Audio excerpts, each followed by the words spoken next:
রহমান যে উদ্যোগ নিয়েছেন ফ্যামিলি কার্ডের মাধ্যমে 7 বা 5 সদস্য বিশিষ্ট যে পরিবারের প্রধান থাকবেন যে নারীর ক্ষমতায়নের জন্যই এবং আর্থিক সুবিধা শুধু ক্ষমতায়ন নয়, সেখানে আর্থিক সুবিধা থাকবে।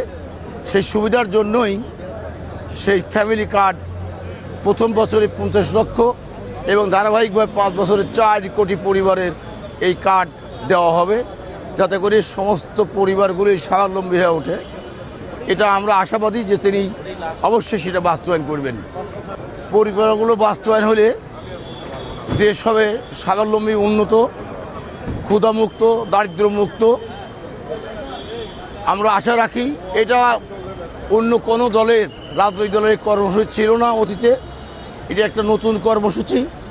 জনাব তারেক রহমান নিজেই বুদ্ধি খাটিয়ে উনি প্রণয়ন করেছেন এবং আমরা আশাবাদী দেশের কল্যাণে উনি কাজ করে যাবেন। আমরা আশা করি যে দল ক্ষমতায় গেলে, তিনি প্রধানমন্ত্রী হলে সকল এই 8 দফার কর্মসূচি যে দিয়েছেন সবগুলো ইনশাল্লাহ বাস্তবায়ন হবে।